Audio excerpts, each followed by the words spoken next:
Daniel Graham, herboriste naturopathe de la boutique santé. Mais je voulais vous dire quelques mots du thé vert.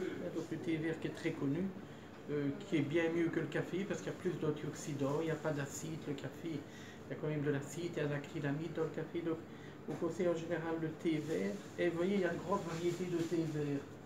Et alors en cancérologie, voilà, ici c'est les aliments contre le cancer.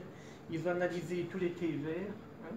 Alors ils ont vu deux choses. C'est les thés verts japonais qui étaient les plus anti-cancer.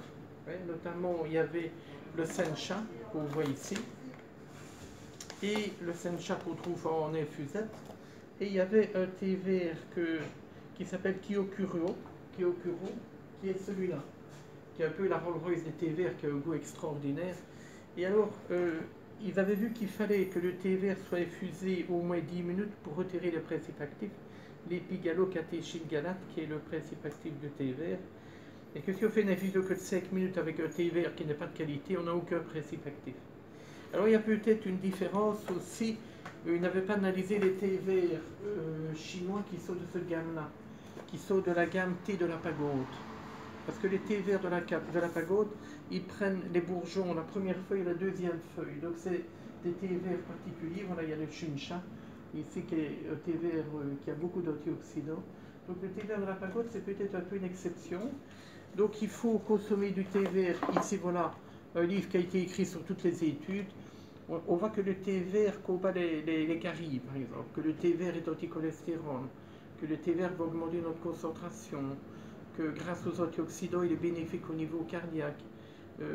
Donc le thé vert, on voit tout un tas d'études qui ont été faites. On ne saura pas les citer toutes, tellement il y en a, mais on voit que c'est un élément qu'on peut facilement utiliser dans la vie de tous les jours et qui peut être très bénéfique pour notre santé. Voilà, je vais dire voilà, quelques études qui ont été faites pour prévenir le vieillissement, pour l'amaigrissement, ça peut être bien, ça, pour on a vu pour l'acuité visuelle aussi, ça améliore au niveau des yeux, au niveau du foie, etc. Donc toutes les études sont ici dans ce livre-ci, le thé et la feuille.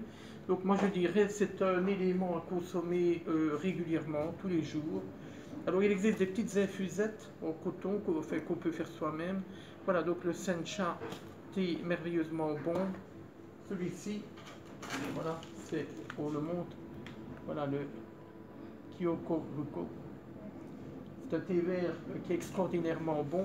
Voilà, donc c'est quelque chose à ne pas oublier dans la vie de tous les jours. Une dernière chose, il y a du matcha. Et ici, c'est des petites portions. Vous pouvez une petite portion de matcha, parce que le matcha a encore plus d'antioxydants. Voilà, à une autre vidéo.